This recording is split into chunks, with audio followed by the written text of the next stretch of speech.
Why would anyone want to do a cash out refinance when their primary mortgage is sitting at a 2 or 3% interest rate to pay off high interest rate credit cards?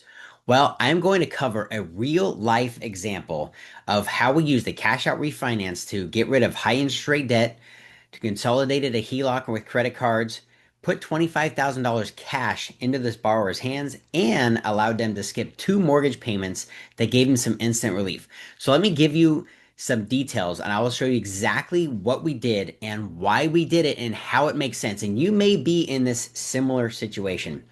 If you are, reach out to me. I will do a free mortgage checkup to see if it makes sense and to see if we can put some more money in your pocket at the end of the month because that's really what it's about. It's about cash flow. So let me show you what we did. So here was how we started. So we had the mortgage at 407,000 and it was at a 3.625 interest rate. I know you're probably thinking to yourself, why would anybody want to touch that? Well, this borrower said the same thing, but then we were looking at everything else. So we got a HELOC that was already on here also for 127,000. That's at a variable 9.25 interest rate and the payments were obviously interest only and it's variable. It was going up at the time. And we have two really high maxed out credit cards, one at 11,000 with 31% interest rate and another one at 32,000, almost 33,000 at 20% interest rate. Again, these were maxed and they were only making the minimum payments to these. Total debt was 578,000. Okay? Minimum payment, the minimum payments with everything, the HELOC on all of this was $5,034.80. Okay? But here's what I want you to take a look at. The blended interest rate of all of this was 16.11. That's 16% was the blended interest rate on all of the credit cards that she had, along with the HELOC and along with her mortgage. So she's not just paying 3.62% on the mortgage, which is what a lot of people focus on. They only focus on the mortgage. Well, this is revolving debt, maxed out credit cards, hurting the FICO score, and they were only making the minimum payments on all the credit cards. There is more that we did not have to pay off that we used the cash for. So again, a couple of other factors. The FICO score was a 650. Okay, 650 FICO, maxed out. And so here's the plan. Here's what we did. So here's the solution. We did a $620,000 loan amount.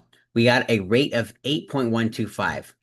I know that sounds extremely high, but remember our blended rate was 16, so already we're cutting that in half. I had to really sit down and explain this to the borrower so that they would understand it. The cost was about $13,000. Okay, we had to buy the rate down due to the FICO, due to the where the treasury was and everything. We had to do some things because of the debt to income in order to make this actually work. We're at 80% LTV, loan to value of the property. FICO score was a 656, and that was another reason why we had to buy the rate down. So the new payment came out to be 52.85. Okay, so it's going up about 250 bucks a month. But remember what I was saying that they were only paying the minimum payments on the credit cards and interest only on the HELOC, not knocking the principal down. So going up $250 a month is not that much of a stretch. And I'll explain that to you in a second of what would happen in regards to the interest rate on the credit cards and if you wanted to pay more. The other thing is here's the results. Okay. Results were they got 25,000 cash in hand, paid off all the high interest rate debts into one easy to manage payment, skipped two mortgage payments. That was a benefit to her of $7,522. Got the escrow refund from her previous mortgage company of 4183. Credit card payments for 2 months that we paid off. So two months before she had to make a mortgage payment. Her total savings was $14,251. Total net savings of doing this was $1,200 net. Cost was $13,000. Now, does it make sense to do this? Absolutely yes, all day long. But here's the big kicker. I'm going to do a screen share with you. Let's just say that the borrower decided not to move forward and wanted to just continue to keep paying the credit cards. Just the credit cards alone. Let me share my screen with you and show you what would happen if they decided to do just that. If they decided just to pay the, let me show you this here real quick. So if we went to just one of the credit cards, 11,000 at 31%, the minimum payment was 370. It would take 5 years to pay off that credit card, providing she never put anything on there again. Never put anything on there again. She would pay 11,000, almost $300 in interest, and it would take 5 years. Now, let's just say, hey, I wanted to pay this off in just 3 years. What would that look like? Okay, if I did this in just 3 years and I wanted to pay it off in 3 years, um, what would that look like? Let me see if this is going to pull it up. It is. Okay, so the payment would increase from, what was it, 300?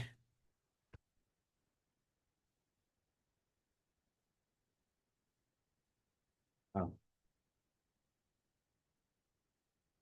so it was 292 a month or 370 a month. 370 a month, and it went up to 484. She would still be paying 6,000 in interest if she wanted to pay it off in 3 years. Now let's look at the other one. So the other one, and we're going to do just pay it for a certain time frame. So this was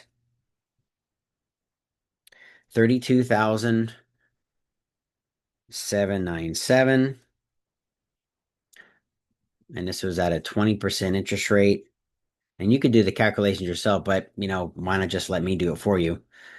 And the payment was 903. So let's look at the interest on this one. This is going to blow your mind. So again, this one's going to take about 5 years, 4 years, 9 months, but 18,000 in interest if she just continue to pay the minimum payment. Now let's say, hey, I want to pay off in 3 years. What would that look like? She would save a bunch in interest, obviously, but still paying 11,000 interest, and the payment, look, would skyrocket to $1,200. That's way more than a $250 increase on her new mortgage. And again, it would take her so much longer, and look how much more she would be paying in interest. So does it make sense? And would she save money by paying it off and doing it now? Yes, absolutely. So I did some of these calculations. So in 3 years, if she decided not to do the cash out, increasing her outgoing on her minimum just 250 dollars a month. Okay. Netting, no, most people aren't going to net outright instantly from doing a refinance, but this person did because of the escrow refund. So in 3 years, just on the payments increase, if she wanted to pay it off in 3 years, that would be $61,000 that she would be paying towards credit cards rather than just doing a cash out refinance and knocking it out in one fell swoop. An additional $61,000 is what she would be paying, or $250 a month in 3 years. $250 a month times 36, $9,000. 9,000 as opposed to 61,000. And again, her she would still be paying interest only on the HELOC. So we haven't even talked about paid the HELOC off too. But this is just the two credit cards. Just the two credit cards. 61,466 minus 9,000. $52,466 savings. Huge. So does it make sense that if you have the equity, let me go out of this real quick. If you have the equity in your home, and that was the biggest thing, is if you have the loan of value and you do have equity, but you don't want to touch it because you have a 2% or a 3% or even a 4% on your mortgage, but you're carrying high interest rate credit card balances and you're not able to pay them off every month and they're near maximum and you're making minimum payments, definitely take a look at doing a cash out refinance and how it can save you money. And look at it. Don't just look at this, we're looking at long term here, long term benefit, not short term. But in the long run, is it going to save you on your interest? Yes, I just showed you. She saved the additional $52,000 by paying off just those two credit cards. Not even talking about the home equity line that was at a variable interest rate of 9%. It was 100, almost just under 130,000. Just two credit cards, and she has more, but got cash in hand. Payment only went up. But here's the biggest thing that happened, and I explained this to her, and we're going to do a refinance. She's not eligible yet, but we're going to do a refinance and just to see what would happen if we were able to do the refinance for her right now. I asked her what her credit score, how much has her credit score increased since paying off the debts. It was at a 656. It's only been 3 months. Her credit score now is at a 733. Now, I'm not saying that would happen to you. She's obviously done well and did everything I coached her to do after we paid off those credit cards. But if we did a refinance right now, what would that look like?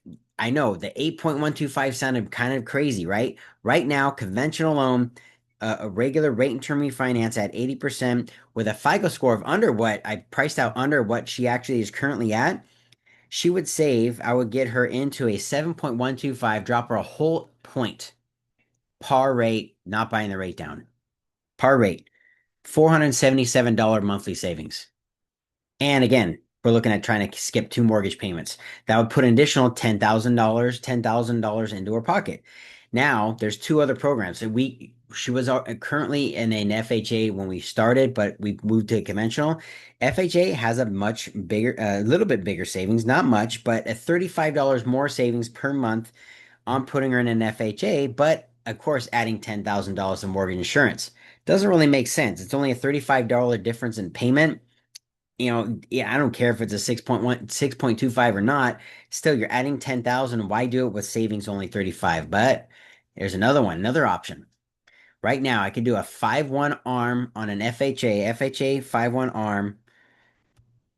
Her payment would drop to 46.70 a month. That's a $615 savings per month, an additional $138 extra a month on a 5-year arm at a 6%. Guess what? Both those FHA programs, the FHA regular comes with a $4,400 credit. So it'd be a no cash, no cost refinance. The FHA ARM comes with a almost nearly a $6,000 credit. So she would actually be getting cash back to do that one. It would more than cover the cost because we're looking at doing a refinance around that time would be anywhere between $2,500 to say $3,500. Maybe let's just say full around 4,000 in total costs. So those would be a no cost refinance. So when you have these retail guys saying, "Oh, I can do your refinance for no cost," well, there's no such thing.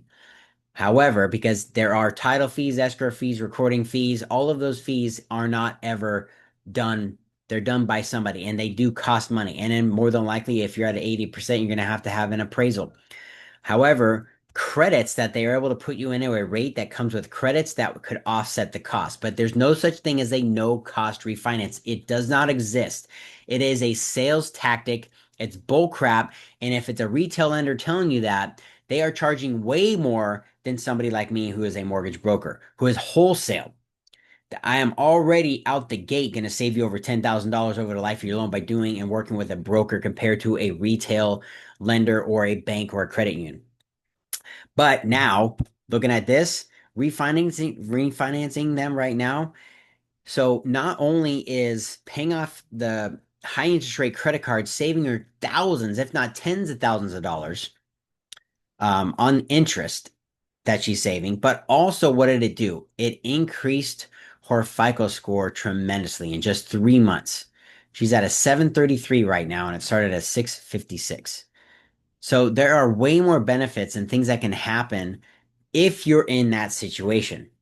So if you are curious and you want me to do a free mortgage checkup, DM me, get in touch with me, and I'd be more than happy to take a look at your situation and see if not doing a cash out refinance, but maybe doing a home equity line of credit or HELOC for 2 or 3 years until the rates come down even more, maybe that's in a better option for you right now. And I can also do those on second home and investment properties, which the banks and credit unions will not touch. They're only doing on your primary. I can do them on second home and investment. So I hope that helped you out. Remember, we did a cash out refinance, took her from a 3.625 to an 8.125 and saved her thousands of dollars.